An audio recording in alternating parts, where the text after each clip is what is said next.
تو میں نے آپ کی خدمت میں جو عرض کی ہے اس کو اچھی طرح سمجھیں کہ رسول اکرم صلی اللہ علیہ وسلم کی اداؤں کو اختیار کرنا، اللہ کے نبی کی اتباع کرنا، حضور اکرم صلی اللہ علیہ وسلم کی اطاعت کرنا، یہ ہمارے ذمہ ہے۔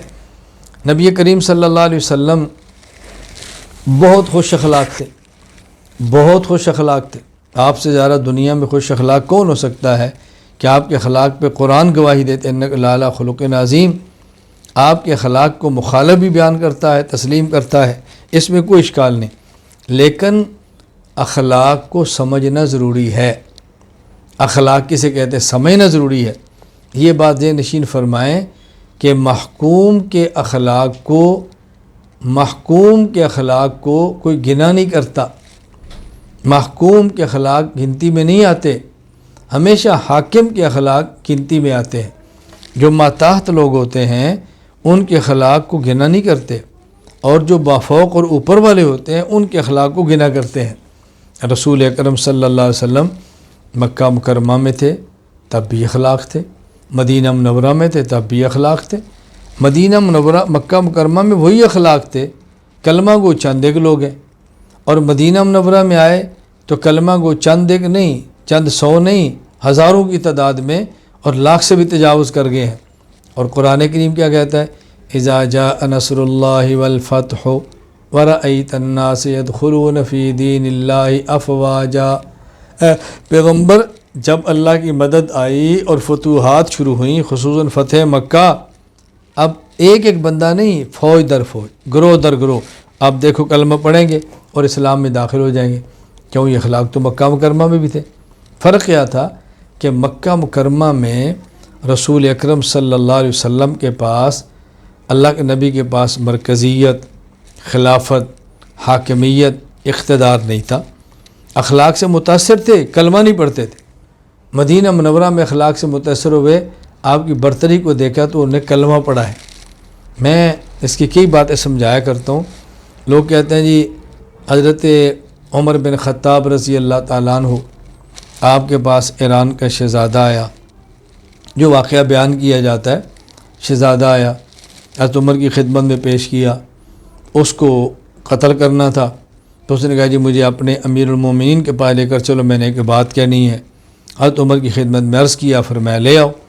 پھر جب ان کے پاس آیا بات کرنے کے لیے تو اس نے کہا جی میں پانی پینا چاہتا ہوں۔ آپ نے فرمایا اس کو پانی دے دو۔ جب پانی پیالے میں دیا، اس نے کہا جی مجھے ڈر ہے کہ میں پیالے میں پانی پینے لگوں تو میری گردن نہ اڑا دو۔ حضرت عمر نے فرمایا نہیں، جب تک تو پانی نہیں پیے گا تجھے ماریں گے نہیں۔ تو اس نے جب یہ بات سنی تو اس نے پانی گرا دیا۔ کہا تو نے کیا کیا؟ کہا جی میں نے سنا ہے کہ مسلمان جو ہے وہ سچ بولتے ہیں اور اپنے وعدے پر وفا کرتے ہیں۔ تو آپ نے فرمایا جب تک تو پانی نہیں پیے گا تجھے ماریں گے نہیں۔ اب تو پانی میں پی نہیں سکتا، نہ پیوں گا، مجھے آپ کبھی بھی ماریں گے۔ آپ نے فرمایا کہ جاؤ، تمہیں چھوڑ دیا۔ تو کہتے ہیں اس نے فوراً کلمہ پڑھ لیا۔ دیکھو عمر کے اخلاق سے متاثر ہوا، کلمہ پڑھ لیا۔ معلوم ہو کہ لوگ اخلاق سے کلمہ پڑھتے ہیں۔ میں نے کہا شہزادے کو حضرت عمر تک لایا کون تھا؟ حضرت عمر کے دربار تک لایا کون تھا؟ پہلے یہ وہاں سے گرفتار ہوا ہے، طاقت کے ساتھ یہاں کو لایا گیا، حضرت عمر کے سامنے پیش کیا گیا، اب اس نے اخلاق کو دیکھا ہے تو کلمہ پڑھا۔ کیوں؟ حضرت عمر گردن کاٹ سکتے تھے اور نہیں کاٹی، اب کلمہ پڑھا۔ اگر کاٹ ہی نہ سکتے اور پھر نہ کاٹتے تو میں دیکھتا ہے کیسے کلمہ پڑھتا ہے۔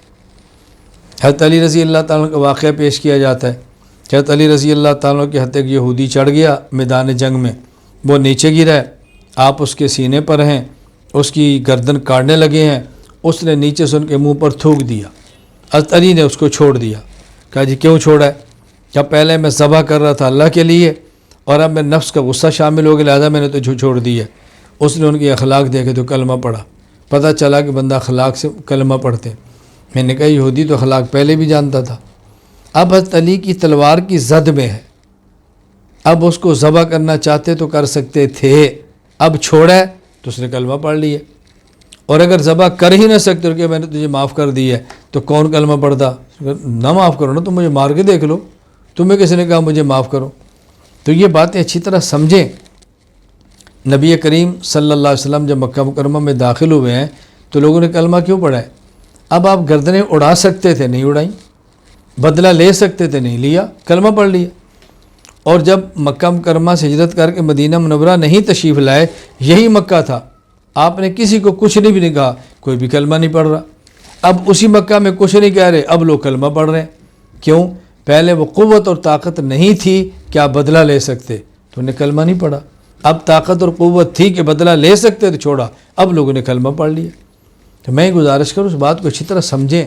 آپ کے پاس کوئی آپ کے مہمان آتے ہیں، آپ کسی فیکٹری میں آفس میں کام کرتے ہیں اور آپ ان کو لیتے ہیں اور اپنی جو فیکٹری کا مالک ہے اس کے پاس لے کر جاتے ہیں کہ ہمارے استاذ آئے ہیں، معزز مہمان آئے ہیں، وہ ملنا چاہتے ہیں۔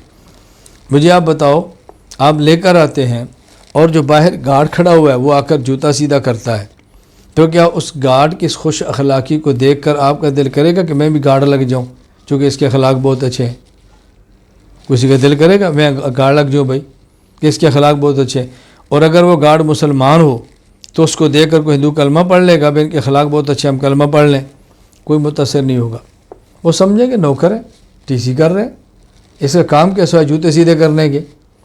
لیکن اگر آپ لے کر جائیں اپنے کسی بڑے کو اور جو مل کا مالک ہے، فیکٹری کا مالک، وہ آئے دروازہ خود کھولے اور آپ کے بڑے کے جوتے سیدھے کرے تو پوری فیکٹری میں دھوم بچ جائے گی، یار کیا سیٹ ہے، یار کیا خوش اخلاق ہے، کیسے اس نے بچوں کے جوتے، حضرت کے جوتے سیدھے کیے۔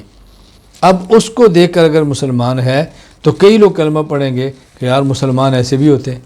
تو میں صرف گزارش کر رہا ہوں، اخلاق کا عمدہ ہونا بہت ضروری ہے، لیکن یہ جو ہم کہتے ہیں نا کہ اخلاق سے اس دین پھیلتا ہے، یہ تب ہے جب آپ حاکمیت پر ہوں۔ محکوم کے اخلاق کو دیکھ کر لوگ کلمے نہیں پڑھا کرتے، حاکم اور برسر اقتدار اور بڑے لوگوں کو دیکھ کر کلمہ پڑھا کرتے ہیں۔ باقی اخلاق تو ہر حال میں اچھے ہونا ضروری، ماتحت ہے تب بھی، مافوق ہے تب بھی، آپ غلام ہیں تب بھی، آپ مالک ہیں تب بھی، آپ نوکر ہیں تب بھی، آپ مالک ہیں فیکٹری کے تب بھی، وہ تو ہونے چاہیے۔ لیکن جو درست بات ہے میں وہ عرض کر رہا ہوں، ان باتوں کو ہمیں اچھی طرح سمجھنا چاہیے۔ اللہ تعالیٰ ہمیں یہ بات سمجھنے کی توفیق عطا فرمائے۔